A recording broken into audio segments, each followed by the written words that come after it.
All right. Thank you so much for tuning into the Church Dropout channel. This is another episode or edition of It Is What It Is. If you have not already, please like, rate, and subscribe wherever you're listening to this at. Please drop a comment below. Keep the conversation moving forward. It Is What It Is a segment of the Church Dropout podcast. We still do that. But this just gives me an opportunity to upload more content, do some reactions to the different things that are out there, and just share some more thoughts that I have with you on some of these things. And so what I want to just briefly talk about is something that James White said in response to all of the Steve Lawson stuff. Now, I'm not talking about the Steve Lawson situation per se, but I want to mention something that I think is normal in modern church culture today. And James White alludes to it. And if you don't listen, it'll slip right past you, right? What he says, I think, is more common in mega church culture. And anyway, I want to talk about this because this is a problem. And one of the reasons why I want to talk about this mainly too is because we tend to think that the issue that I'm going to talk about, it only happens within certain movements or certain camps. That this doesn't happen in, reform circles or conservative circles. This type of thing is shunned upon and spoken illy about. And all the while, it is a normal practice. It's no different from what we see in other denominations. We see with other theological perspectives and movements. It's no different. Has nothing to do with the solidness of a person's theology, their understanding of doctrines of God and different things of that sort. This has permeated Christian culture. This is something that has become normative in Christian culture, and we're seeing the effects of it. And, unfortunately, Dr. Lawson is a product of that. And James White is going to say some stuff that I think is that speaks to that. And he's going to say something very specifically that I want to bring up that's just weird. And it's really a sign of where we are as it relates to, modern church culture and the issues that we have with the church today. So I'm going to listen in here and then I'll give you my comments, some as we go, but mainly after it's done. So here we go. I think it was Tuesday. Well, he's going to talk about the Steve Lawson situation, but he's coming off the back of talking about Al Mohler, who made a comment on it during a chapel service. But then he's going to get into, what I want to talk about. So let's go. Al Mohler. Wait. I just noticed this. Is James White tatted up? It looks like he's working on a sleeve. Yeah, I mean, it looks like he has some tattoos. I don't know. That's surprising. I know they haven't always been there. At least I don't watch James White regularly, but I've seen his program, and I don't remember seeing any tattoos. I also don't remember him wearing many short sleeves, and maybe they've always been there. I don't know, but James looks tatted up, and then, with that red shirt on, ain't no telling. You know what I mean? I don't know. You know what I'm saying? But anyway. Very interesting. Didn't know he was tatted up. But anyway, let's go. Without mentioning his name, which I'll be honest with you, only makes it all the louder. Everybody knows what you're talking about, but we won't talk about it. Al Mohler commented at the end of a chapel service at Southern Seminary about the situation. He said a lot of really good stuff and encouraging stuff. But as I was listening, at one point, he said something. I forget exactly how he phrased it. But I'm sitting here going, oh, brother, there's more coming. Because nothing else had come out. But the way he said it, I'm like, he also indicated that he had talked to some students on that Thursday and was walking on the campus and said to some students, how you doing? Well, actually not real good, and that was on Thursday. And he indicated he already knew. So the way I understood it is he had been informed on Wednesday So Now, let me say this. Let me just break in right here before James gets into the rest of his comments. James White is a very, very intelligent man. He is a debater by trade. I know he's done a ton of debates. So he understands the use of words here. And he is I would say, a master communicator when it comes to different things of that sort. And he's very calculated in what he's saying. I think James White knows exactly what he's saying and why he's bringing up these things in relation to Steve Lawson. And some of that is what I want to talk about here, because I do think it's a problem. It's an issue. But James White has a way of explaining things without explaining things, and saying things without saying things, and moving you in a certain direction. And if you don't catch it, it's pretty subtle. But he knows exactly what he's getting at here when he talks about this. Let's go. my guess is that the big organization that Lawson was involved with, that he either was on staff with. That's another tattoo on his other arm. Man, James getting at it. He got more than me. Man, I want to catch up. Lord.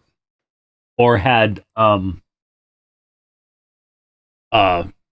for them, lectured on their campuses, whatever, published with them. He was a busy guy. So, he was a regular at the Ligonier Conference. He was a regular at the Shepherd's Conference. And so I think my recollection was he headed up the D-Min program, Masters. He had some official capacity with Ligonier as well. And so he was on the road pretty constantly. Okay, so think about this. Sorry, James, didn't mean to catch you with your eyes closed. Take a little nap. So think about this. Steve Lawson is a local church pastor. He pastors a community. He is what they would call the senior leader within that community. So he preaches at this church, yet he holds multiple high positions at a couple of universities or seminaries. He regularly publishes books. He's a regular at conferences. James names a few. So he has a lot going on. This is a busy, busy man, as James said. This is a lot.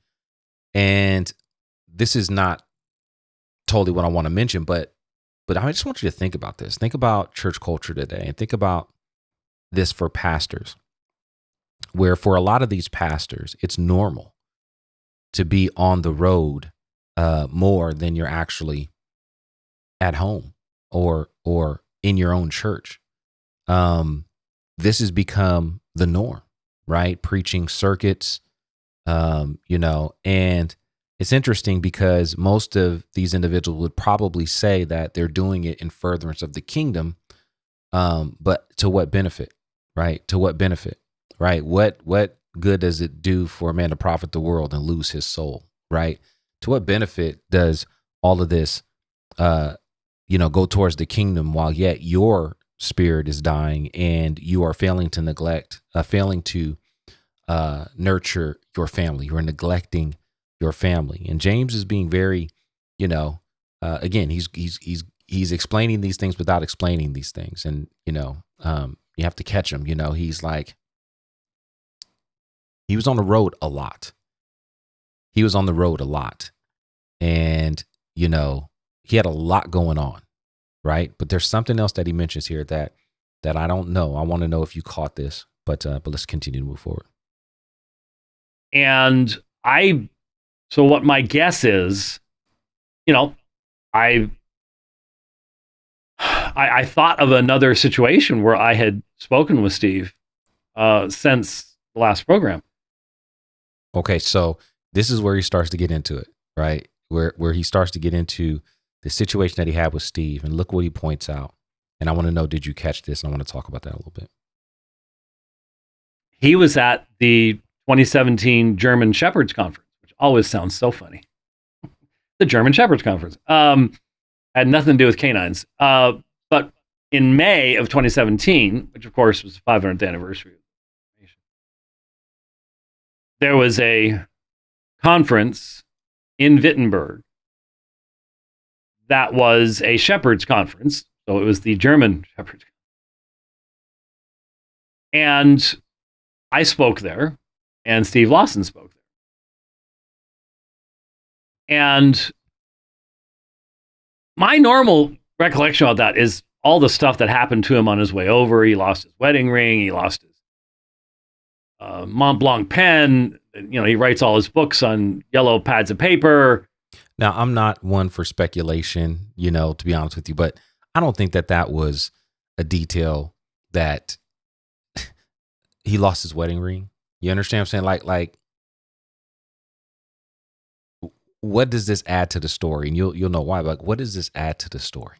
He lost his wedding ring. He lost his pad that he writes with, and some other items. But why that detail there? Which is interesting to me. But why that detail? But that's not it. That's not the part I want to talk about here that I think is permeating and killing church culture. Let's keep going. And all the rest of this stuff that had happened, and my recollection that whenever I saw him, there was this one guy, I think he was a student, that had been assigned to him, and his whole job for days was to take care of Steve Lawson. Now, I was a plenary speaker too, but nobody was assigned to me. I'm not saying that as a complaint. I'm saying there's no reason to, no need to. Okay. All right. So, did you catch that? Okay. So,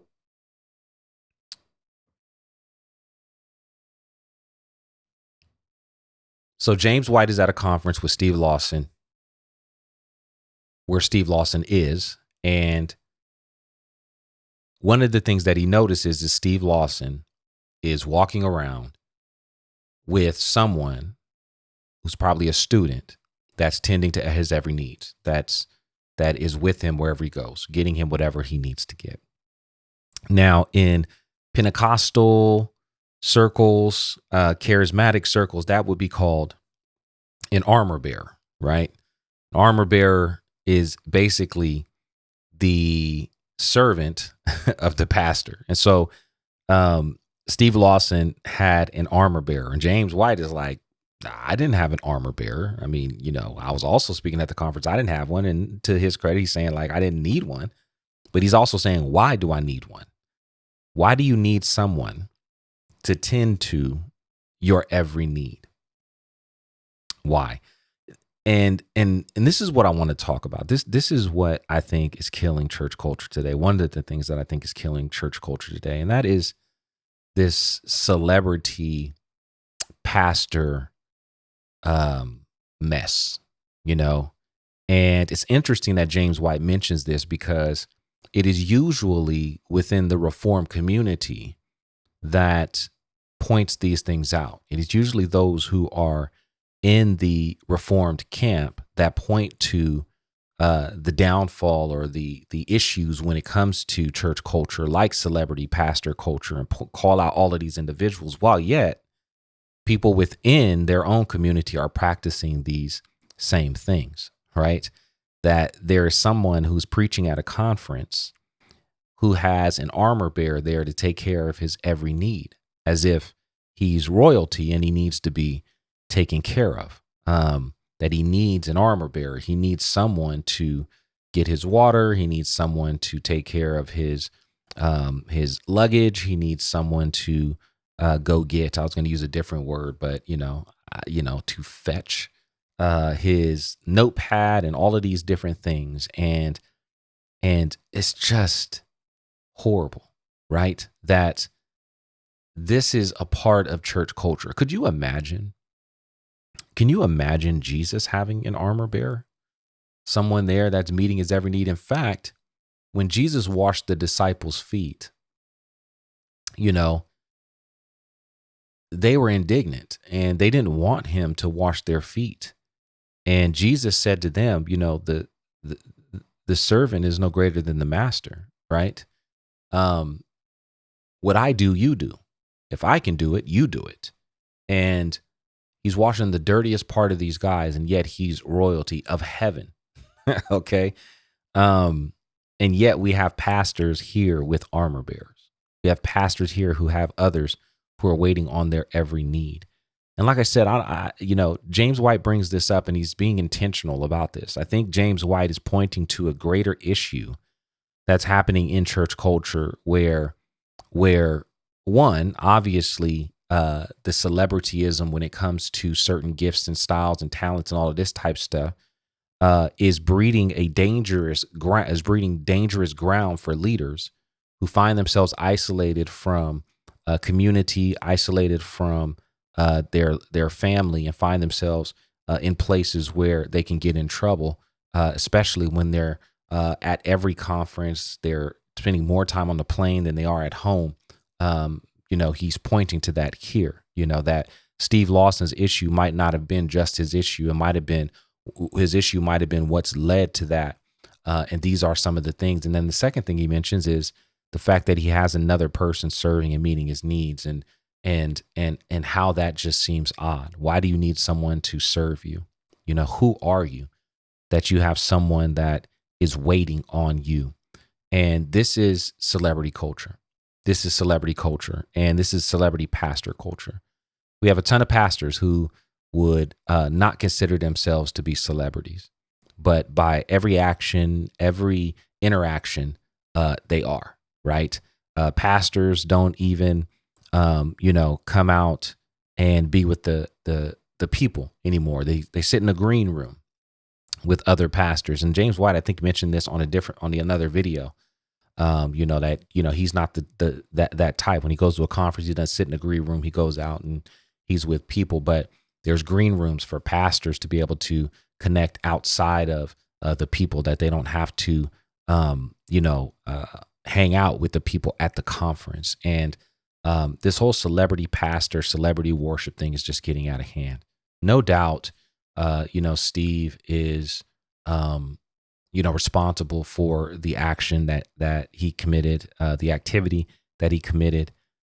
However, are there things that are contributing to these issues that we're seeing in pastors today, right? Are we setting pastors and leaders up for success by treating them like celebrities and not calling these things out, and not intentionally staying away from these things? Are we causing these issues where men who have power are finding themselves exercising that power, not for the furtherment of the gospel, but for the furtherment of their own desires and actions? And that's exactly what we had here in this situation. And I just think it's interesting that James White is bringing this up. Like I said, he's intentional about everything he does. He's saying this, and he's bringing it up sort of, he's playing sort of coy here, and, he's acting like he doesn't, I'm just thinking about these things. These things are, but I think he's making a very pointed point here that there's a problem, and there was a problem long before there was a problem. And unfortunately, the body of Christ is caught up in that. And one of the things that we're doing is putting men on pedestals. We're worshiping men, and we're allowing men to see themselves as sitting outside of the congregation when they themselves are a part of the body of Christ. And so we got to stop this celebrity worship.